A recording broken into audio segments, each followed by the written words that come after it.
After my parents died, my younger stepbrother, Paul, climbed into my bed with red-rimmed eyes. "Ben," he said, "I know you like guys. I'll be your boyfriend. You just can't abandon me." Seeing the plea on his face, I just stared for a second before nodding. Later, Paul brought his fiancée home to visit. When he mentioned me, his tone was flat. "He's not my brother. He's just an orphan my parents adopted." I stared for a second, then nodded again. And so, on a perfectly ordinary afternoon, I quietly moved out of his house. After that, I disappeared without a trace.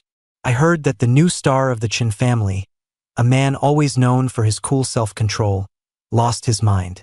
The sky was overcast when I got back from my last food delivery. I trudged home through the knee-deep snow, one heavy step after another. My neighbor, Mrs. Gable, was coming downstairs to take out the trash. She saw me and made some small talk. "Ben, just getting back?" I took off my snow-soaked hat and lifted my tired eyes to answer. "Yeah, just got in." Mrs. Gable nodded, a look of sympathy on her face. "You know, it can't be easy for you two boys. Losing your mom and dad so young, leaving just the two of you, it's heartbreaking. But at least your Paul is making you proud. I heard he placed first in the entire school on the monthly exams, didn't he?" She was getting more and more excited as she spoke, but her eyes landed on my slightly grimy delivery uniform and she paused for a few seconds. I could feel the hint of disdain. She gave a weak laugh and changed the subject. "Hey, why don't you swing by my place later and grab some fried meatballs? I made them myself. I guarantee they're delicious." I agreed quietly and slowly unlocked the door with my key. Click. The door opened, then closed behind me. If I listened closely, I could still hear Mrs. Gable sighing as her footsteps faded away. "Such a shame, really. They were such a good family. I just don't know why they've had so much bad luck." On the other side of the wall, I patted the back of the head of the person in front of me. My back, which he'd slammed me against, ached against the wall. Okay. You can't breathe, man." The very subject of that conversation was stubbornly clinging to my waist, not saying a word. That's right. Where no one could see, my little brother and I were sleeping together. After my adoptive parents passed away, I took their young son and scraped by wherever we could. It was really hard at first.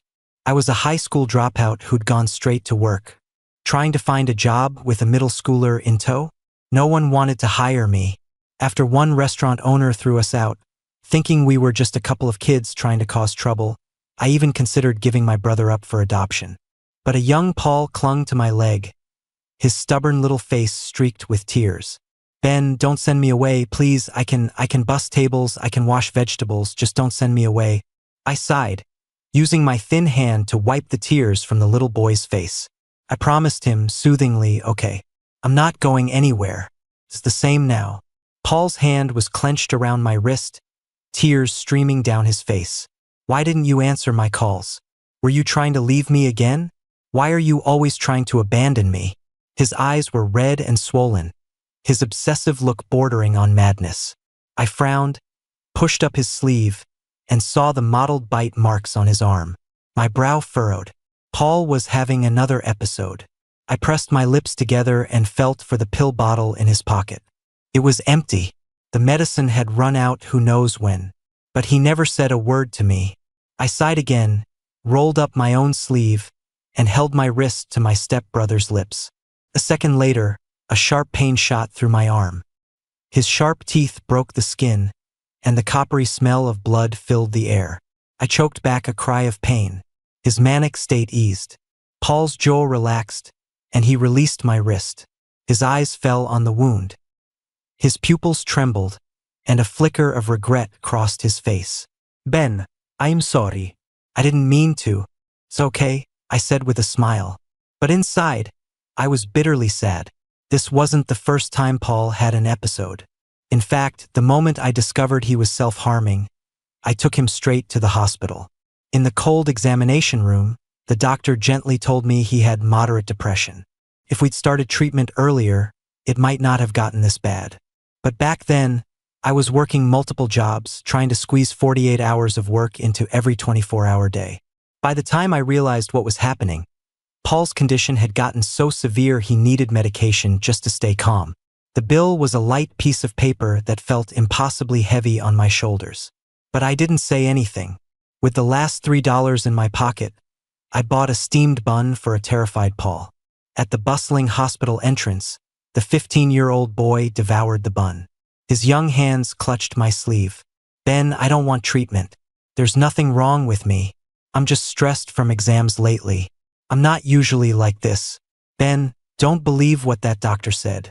As soon as he finished, Paul tried to pull me away. I raised a hand to stop him and patted his head like I always did. "What are you afraid of? I'm not going to abandon you." It was the 5th year after my adoptive parents died. I interviewed to be a private driver for a company CEO. Room and board were included, and the take-home pay after taxes was a solid $7,500 a month. The only downside was that it required frequent travel, so I wouldn't be home much. But the salary was just too good. For someone like me without a diploma, it was the best I could hope for. I excitedly announced the news to Paul. It was his 18th birthday, but he just ate the cake I brought home in silence. That night, after his shower, my brother climbed into my bed. "Ben, I know you like guys. I like you too. You can't abandon me. We have to be together forever." He frantically unbuttoned his shirt. In the dim moonlight, his young body radiated a vibrant energy. Before I could respond, Paul choked back a sob and threw himself at me, wrapping his arms around my waist. He showered my neck and ears with frantic kisses. "Wait, Paul."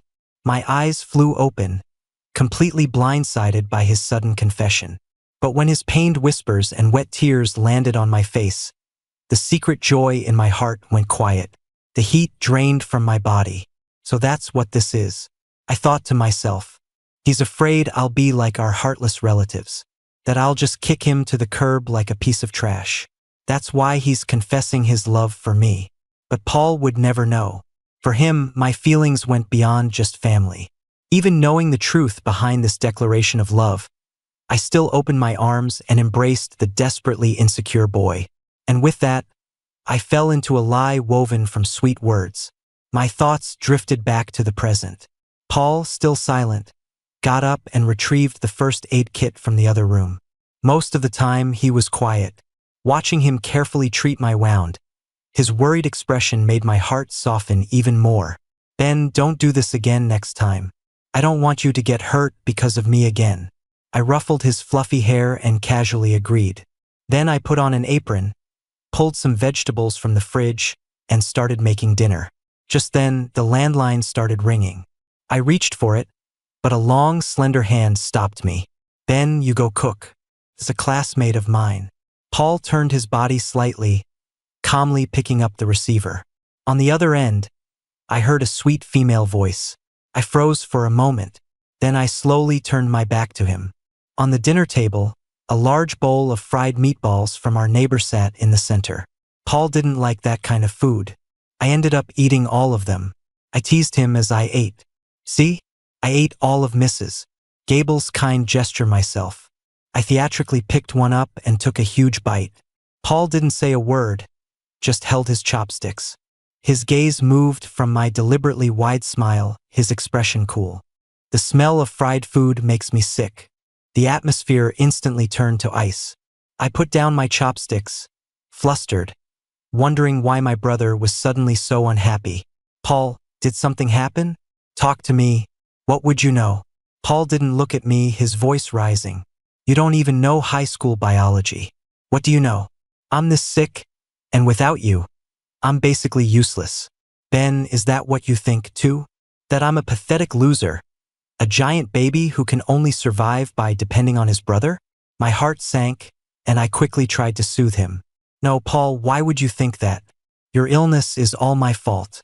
If I had just paid more attention back then, this never would have happened. I'm looking for doctors. I'm not going to give up on getting you treated." "Fine," he said. Paul looked up, his eyes locking onto mine. "Ben, I have a chance to go to DC for a competition. If I win, I can get a full scholarship to college. Ben, will you come with me to DC? To DC, I repeated the words silently in my head. My fingers curled into a fist against my will. Are you going with the classmate from the phone call? Paul was silent for a long moment before answering. Yes. She's the daughter of our school's principal. After Paul got sick, I couldn't afford the high cost of his medication. Someone introduced me to a big shot in DC after that night. Paul's medical bills were covered. When I dragged myself home, I saw the girl downstairs. She was kissing Paul. I pulled my wandering thoughts back to the present. Hiding my trembling hands under the table, I gave my brother a gentle answer. Okay, I'll go with you. The day we left was bright and sunny. The school buses were lined up neatly in the parking lot. I followed the flow of the crowd into the school. Maybe Paul had told his teacher ahead of time. When his classmates saw me, they weren't too surprised. In fact, they were incredibly enthusiastic. You're Paul's older brother? Whoa, man, you're so good looking. That kid never told us his brother was this handsome. Ben, you look really familiar. Have we met before? A big, burly guy casually threw his arm around my shoulder. Hey man, can I get your number later? The kids around us started whooping and hollering. My face grew hot, and I was trying to figure out how to politely decline when a sharp voice cut through the crowd. A girl pushed her way through. She wore the crisp uniform of Westwood High, her ponytail swinging in a graceful arc. You guys are so annoying. Can't you see you're making Paul's brother uncomfortable? Get lost, all of you. A chorus of knowing laughter filled the small space. Well, if it isn't Nancy.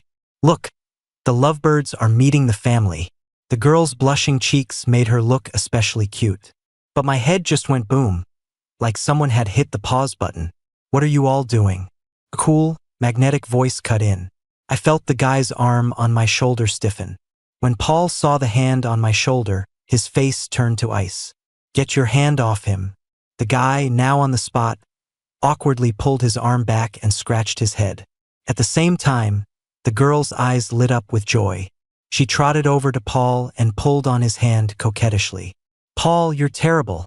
Your brother is here, and you didn't even introduce us. Paul subtly pulled his hand away from the girl's grasp. Right. I forgot to introduce you. This is my brother, Ben. Ben, this is my classmate, Nancy. Nancy pouted, looking incredibly cute. Is that how you introduce me to your brother? Watching the girls' casual flirting, a sharp pain lanced through my heart. We're supposed to be. The rest of her sentence was drowned out by the supervising teacher telling everyone to get on the bus. The crowd of students started moving towards the bus in groups. Amidst the noise, a pair of sharp, almond-shaped eyes quietly settled on me. I didn't respond, just stiffly turned away. But a hand grabbed my wrist. Ben, you get carsick. You should sit up front. Paul spoke slowly, his bangs falling messily over his forehead, looking fresh and elegant. To anyone watching, he looked like a caring younger brother. But only I knew. The pressure on my wrist was non-negotiable. Felt like he was holding on, but also forcing me. I get carsick too. I want to sit in the front. Nancy mumbled from behind us, fidgeting with her fingers. I shook my head and smiled at her. I'll be fine. You and your friends sit up front. Then, ignoring my brother's stunned expression, I walked straight to the last row of the bus and sat down. The bus slowly pulled away. Heading for DC, the phone in my palm vibrated twice. I was sitting in the back of the bus. The mix of gasoline and leather smells was making me dizzy and sick. The bus screeched to a halt. I fought back the urge to vomit, biting down hard on my lower lip, my nails digging into my palms. In a state between sleep and wakefulness, it felt like I was a kid again. Ben, do you want some grapes? Mom bought a whole bunch today. That was 8-year-old Paul, excitedly pulling my hand to show me the groceries our adoptive mother had brought home. Ben, how about we go to Hawaii for summer vacation? That was 12-year-old Paul, planning our holiday trip with me. Ben, what are we going to do? Mom and Dad are gone, what are we going to do? That was 14-year-old Paul, crying as he clung to my waist. I reached out in a daze. Don't be scared. I'll work and earn money to send you to school. Don't cry, Paul. I won't leave. In our crowded, run-down little apartment, my brother would huddle at the foot of the bed to warm my feet. Outside, the snow fell, blanketing the world in cold. But in this little world of ours, It was as warm as spring. The scenes before my eyes shifted again. This time, I was stumbling out of a hotel, dazed.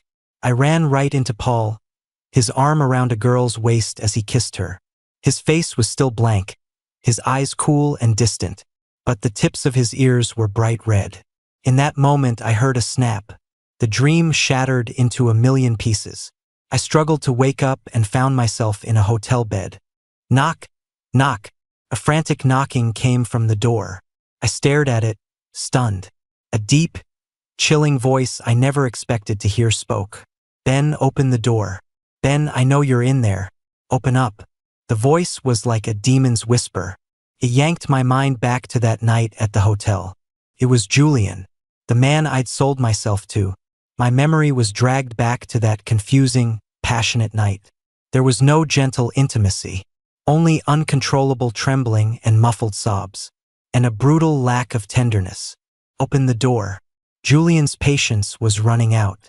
In the final second before his composure shattered completely, I got out of bed on weak legs and opened the door. "What are you doing here?" Hiding in the shadows behind the door, I asked coldly, trying to mask the fact that I was terrified. The man stared at me for a long time, then finally forced a cold laugh from his throat. "What am I doing here?" You." With that, Julian grabbed my chin and kissed me. I braced my hands against the doorframe to stop him, but I was no match for his strength. Julian deepened the kiss, leaving me breathless. "Damn it. I sent you all those messages, and you wouldn't answer a single one. Ben, are you just playing me for a fool? I sent the money to your account and got nothing. I could hire an escort and at least get a thank you. But you heartless bastard." I struggled desperately, the corners of my eyes turning red with involuntary tears. "Let me go, Julian, let's just talk about this." "Talk about what?" "How you left the second you got your pants on. Left me waiting in that hotel room like an idiot?" Julian's eyes were dark and stormy, but seeing the tears in my eyes, his grip loosened slightly. He paused for a second, then leaned close to my ear. "Ben, you have no heart." Smack. I swung my hand hard and slapped him across the face. The sound echoed in the air. Julian's head snapped to the side. A clear red mark appeared on his handsome left cheek. Julian narrowed his eyes, a strange light glinting in them. The next second, his jaw tightened, and he dragged me inside, kicking the door shut. It was a standard single room, not very big. Now, with two grown men inside, it felt even more cramped. I took a few steps back, trying to calm my breathing, but I could feel Julian's hot, wolfish gaze on me. Julian unfastened his watch, tossed it on the bed, and sat down. His back arched like he was ready to pounce. "It's been a while. Give me an explanation." I suppressed the turmoil in my chest, affecting a strained composure. "There's nothing to explain." We agreed. Knock, knock, knock. "Ben, are you in your room?" It was Paul. Interrupted again. Julian looked annoyed, his Adam's apple bobbing anxiously. My heart plummeted. A single voice screamed inside my head, Don't let Paul find out about Julian." Perhaps sensing my panic, Julian realized something. He slowly raised his hands. The meaning was clear. "Relax, I won't do anything." Looking at his half-smirking face, I had no choice but to trust him for the moment. I turned to open the door. Outside, Paul's face was etched with worry. "Ben, are you okay? You were sleeping so soundly on the bus I couldn't wake you, so I just carried you to the hotel room." "I'm sorry, Ben." "Are you still feeling sick?" "It's all my fault. I didn't realize how bad your motion sickness was." Paul lowered his head guiltily, revealing a clean line of his neck. I opened my mouth, but no sound came out. I didn't know how to respond. Before, no matter how tired I was, just being with my brother made life feel worth living. No matter what we talked about, we always had something to say. I wanted to ask him about Nancy, but the answer was so obvious that I didn't dare. For the first time in a long time, I felt a deep, profound exhaustion. In the suffocating silence, Paul spoke cautiously, clutching my sleeve like he did when we were kids. "Ben, Nancy is our principal's daughter. She's helped me a lot at school. I can't just ignore her feelings. Ben, you can understand that, right? He was defending himself, his words tinged with a hint of resentment that I would be jealous at a time like this. Suddenly, Ben, what's wrong? I suppressed a gasp as a mischievous hand behind me made it impossible to make a sound. As if he'd found my weak spot, his hand slid up my back, the touch electric even through the fabric, sending a wave of tingles through me. When I didn't answer for a long time, Paul's lips pressed into a thin line, his brow furrowed with irritation. Ben, are you mad? Nancy and I are nothing. Are you doubting me? As the hand passed over a certain spot, I clutched my chest, bending over slightly to hide my reaction. I get it. Paul, I'm not feeling well today. I just want to rest. With that, the door was abruptly shut. The gust of wind blurred my vision. And because of that, I missed the grave expression on Paul's face. Too much had happened in one day. I felt like all the bones had been pulled from my body. I was dazed, without a shred of energy to fight back. Now, looking at the insatiable man before me, I said his name calmly. Julian. I felt like I was about to go crazy myself. If we do this, will you calm down? The man let out a ragged breath, the veins in his neck standing out. Damn it. Ben, what do you take me for? I ignored his anger and the flush creeping up his neck. I deftly unbuckled my belt. Are you going to do this or not? Julian's jaw tightened. Without a moment's hesitation, he got up and tackled me onto the bed. In the split second before I sank into the mattress, I vaguely registered a discrepancy in our earlier conversation. But a sharp pain on my collarbone instantly dragged my full attention back to the man on top of me. Ben. Our foreheads touched. Julian let out a low chuckle, his eyes staring straight into mine. Still spacing out at a time like this? I gave a light laugh and flipped us over in one smooth motion. I sank my teeth into his Adam's apple. Julian, you're too slow. A night of indulgence. When I woke up, the pillow next to me was empty. I didn't look at the note the man had left. Instead, I slowly crumpled it up and threw it in the trash. A belated wave of regret washed over me. If I'd known that a man who'd been starved for this long would be more intense each time, I never would have started this. I opened my phone. The screen was empty. No notifications. I couldn't quite name the feeling, but my finger moved, opening the spam folder for blocked messages. There, I saw the messages Julian had mentioned earlier. Ben, didn't you say you weren't coming to DC? What's this about? What, you need money again? Heck, don't think you can find another sucker like me just because you have a pretty face. Why aren't you answering? You're dead if you dare get involved with anyone else behind my back. Do you hear me? No one else. Ben, say something. Ben, I found you.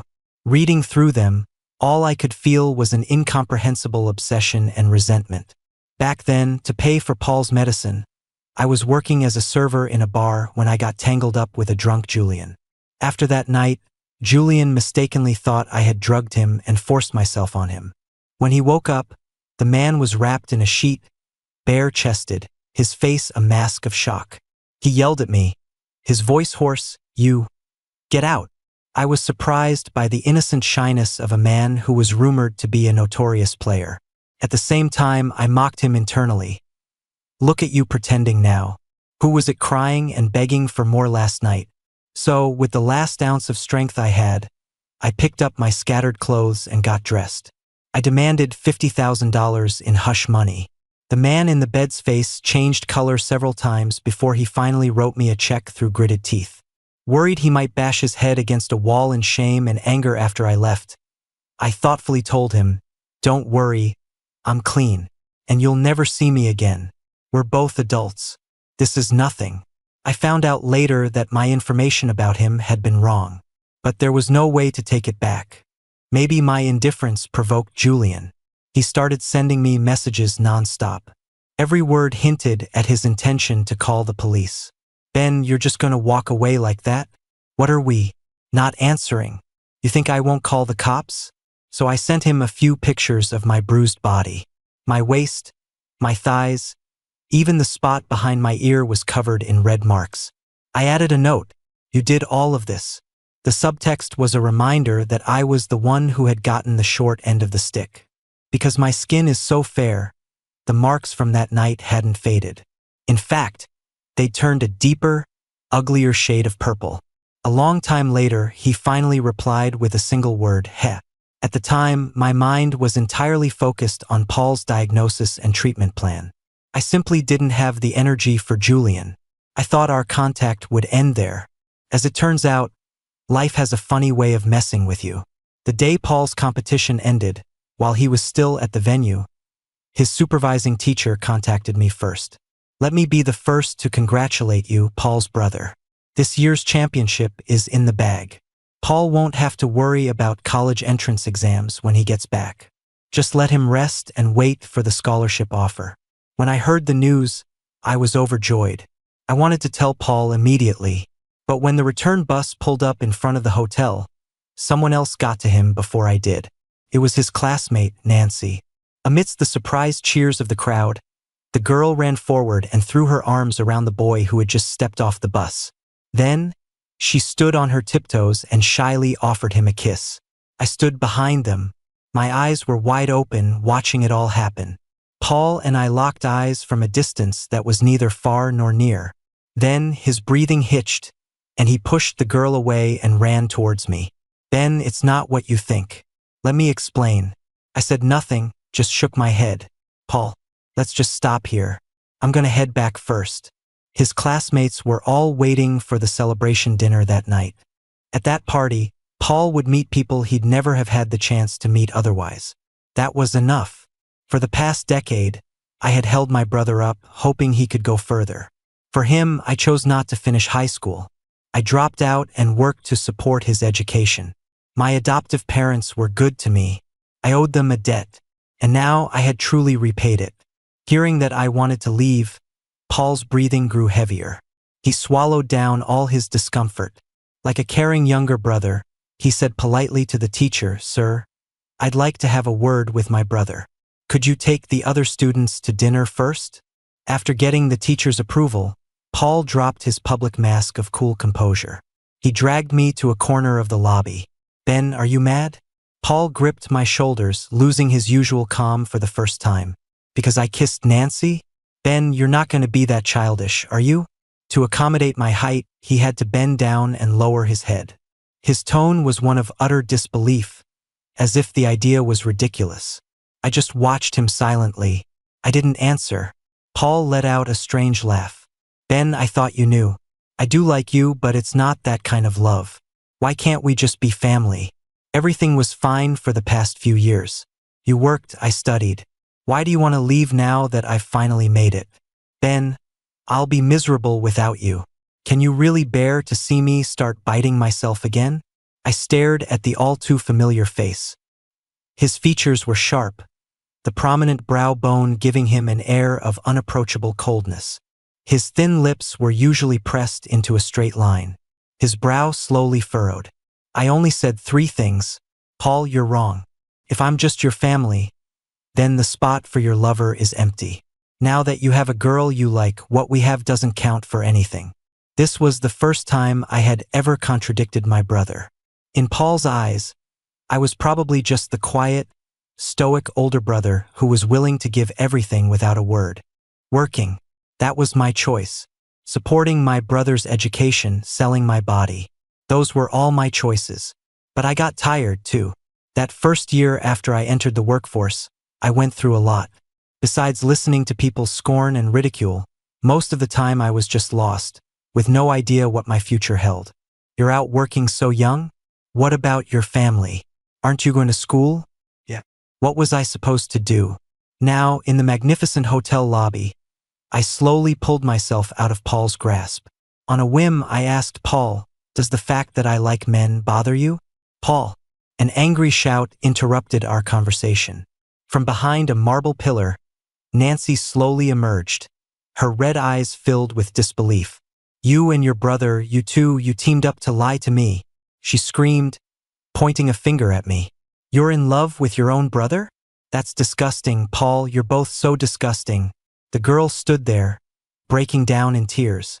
The darkness in Paul's eyes spread with visible speed. He rushed forward and held Nancy, who was on the verge of clawing at her own face. His voice was gentle and careful in a way I had never heard before.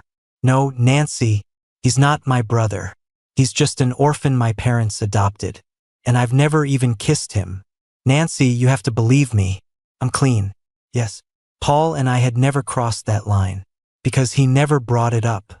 Now, hearing my brother use me as a bargaining chip, I felt the blood in my veins turn to ice. I'm not gay, Nancy. Don't you believe me? I only react to you. Nancy ran off in a fit of anger. Paul just glanced back at me once before chasing after her without a second thought. The boomerang from years ago had just hit me right between the eyes. I nodded calmly. I took a cab by myself back to the house I once considered my home. Facing the empty house, the phone in my pocket buzzed. It was the special notification I'd set for Paul. In the dark room, a message slowly popped up on the screen. Ben, I really do like Nancy. I'm sorry. I was immature back then. I mistook my dependence on you for love. But Ben, I'm really not gay. Besides, you weren't exactly faithful, were you? I saw it all that night at the hotel. There was another man in your room. If you really liked me, why were you getting tangled up with someone else? I read every single message my brother sent. And then I blocked his number. On a perfectly ordinary afternoon, I quietly moved out of Paul's house. After that, I disappeared without a trace.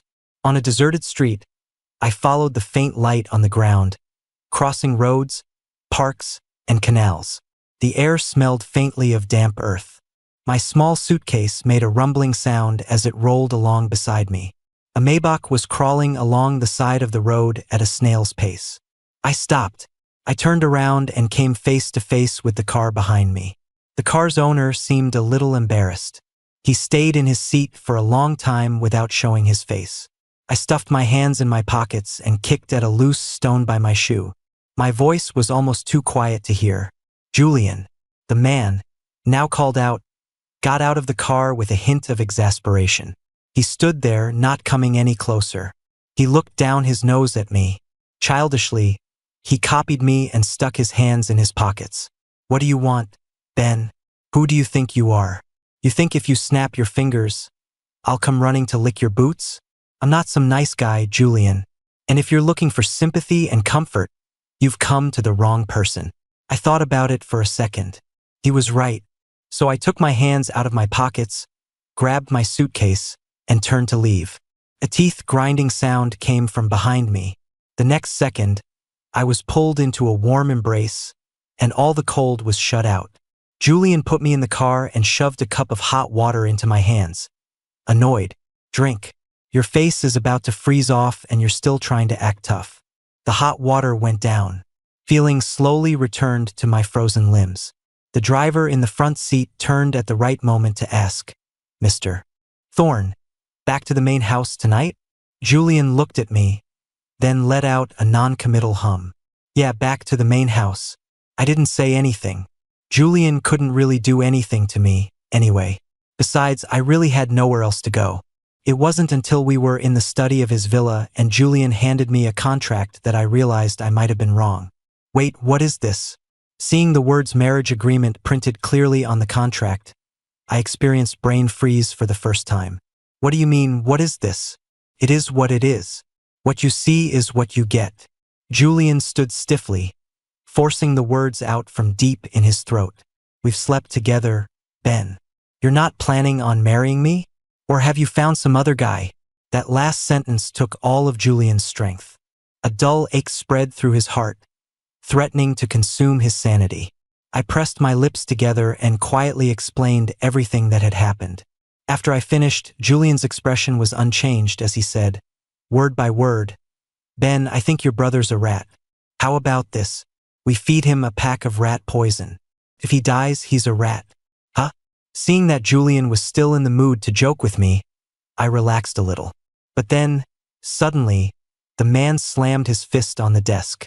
His sharp jawline twitched with fury.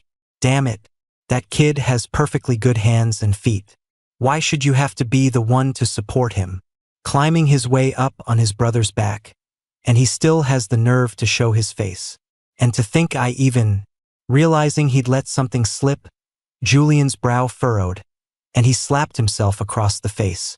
A few pieces of information clicked in my head. I seized on the main point. Julian, what do you mean? The man shot me a quick glance and guiltily rubbed his nose. After you left, I had someone find your contact info. I sent you messages, but you never replied. So I started transferring money to that bank account. You never refused it, so I thought you were okay with it.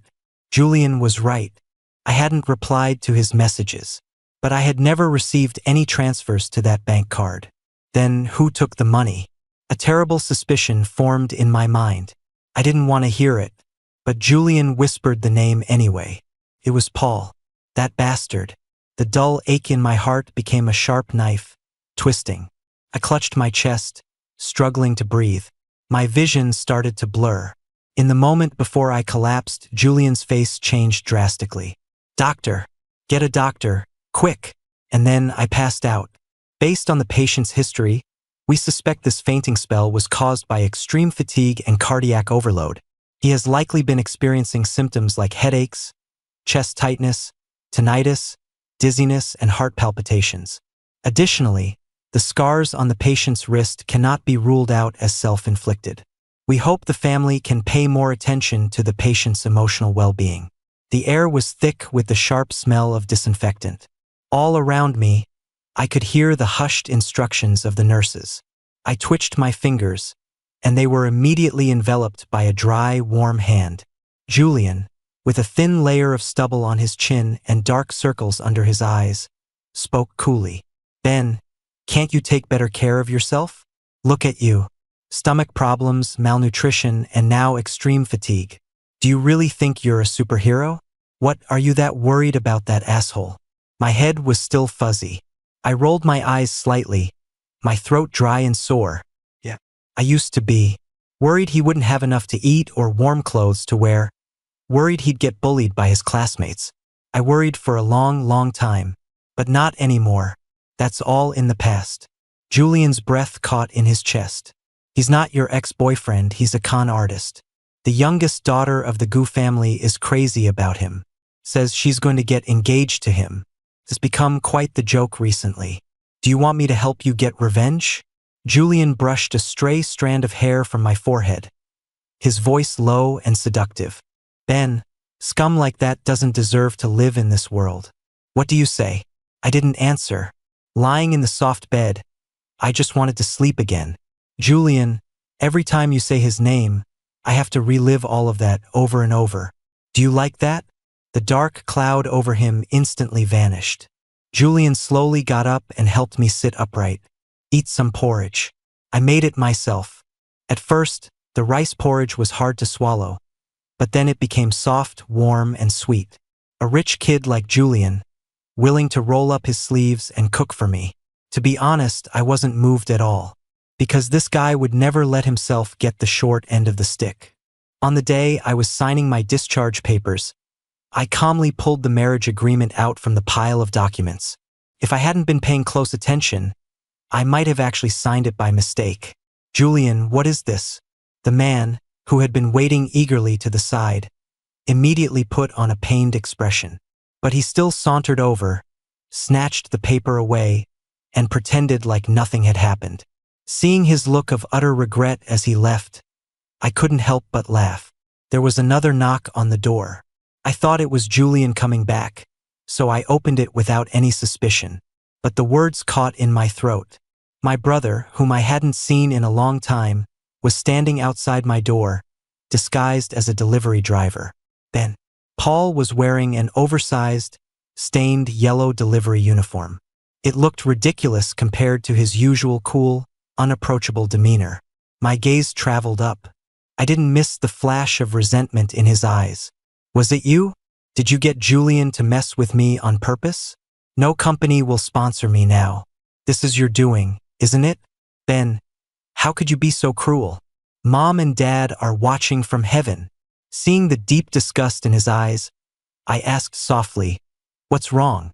Can't use the money Julian transferred you anymore? Paul was clearly stunned for a moment, then quickly tried to cover. Why shouldn't I take it? Ben, after what Julian did to you, he gave that money willingly. Smack.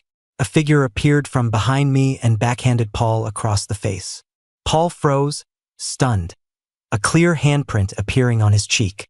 Then, as if completely enraged, he turned and started brawling with Julian. Every punch was thrown with brutal, life-threatening force. Paul, you animal. You like pretending to be sick? I'll beat you so bad you won't be able to get out of bed. Heh. And you're any better? The bodyguards arrived just in time to stop the chaos. Julian's lip was bruised, but he still looked ready to keep going, faking depression to trick Ben. Paul, you'll never amount to anything in this life. My heart trembled. I pulled Julian behind me, shielding him. Stop fighting. Julian, don't say any more. Let him go. The man's Adam's apple bobbed. With a single look, the bodyguards politely escorted Paul out. Paul shot a cold glance over his shoulder, smoothed out his wrinkled clothes, and his voice returned to its usual self-possessed tone. Ben, you won't regret the decision you made today. The hospital room door closed. It sounded like a final bell tolling. The day I found out that the Gu family was sending Paul abroad to study, I didn't say anything. I just sent Nancy everything he had done. I hoped she would see the kind of person he really was. She didn't reply. It wasn't until the moment before I deactivated my phone number that she finally sent a message. Ben, Paul doesn't love you. He only ever saw you as a brother. You're the selfish one. You just wait and see. We're going to be happy together. But she forgot. Paul had happily enjoyed everything I had worked my ass off to provide. How could a person like that ever know the meaning of gratitude? A week later, a plane bound for America streaked across the sky, and the contrail it left behind slowly faded away. I went back to my old trade. I applied to be Julian's personal driver and part-time assistant. That job with the $7,500 salary was still waiting for me, as if it had been waiting faithfully all along. In the huge study, warm sunlight streamed through the window. Looking at the marriage agreement disguised as a labor contract, I paused my pen, then wrote my name stroke by stroke. The man leaning against the desk snatched the contract with lightning speed, holding it to his chest like a precious treasure. His dark eyes stared at the still wet ink of my name. Then, Julian looked up abruptly, his face struggling to contain a smile. You agreed? My eyes curved into a smile. I slowly put the cap back on the pen and said, Julian, I want to go to school. Are you willing to wait for me? Julian's eyes instantly turned red. He choked back the lump in his throat. Yes, I'll make the money to put you through school. A master's, a PhD, whatever you want to study, you study it. I laughed until tears came to my eyes. He pulled me forcefully into his arms. The first half of my life, I lived for other people. From now on, I only want to live for myself. 5 years later, late at night, after we were done, Julian, looking utterly satisfied, diligently washed the bedsheets. I lay on the soft bed, feeling dry and comfortable, lazily scrolling through my phone. A news headline caught my eye. Breaking. Socialite Nancy G. Files for divorce. Husband faces fraud charges, potential jail time. I didn't finish reading. Julian gently took the phone from my hand, his fingers tracing the iris tattoo on my wrist. He cooed. Aren't you tired? Why are you still awake? He hinted. Or do you want to go again? I sleepily leaned in and gave him a kiss. No more, no more. Time for sleep. The man let out an exasperated laugh and pulled me into his arms. On his left wrist, in the same spot, a blue butterfly tattoo looked ready to take flight. Epic love stories only exist in movies and novels. The best thing is just having you here by my side.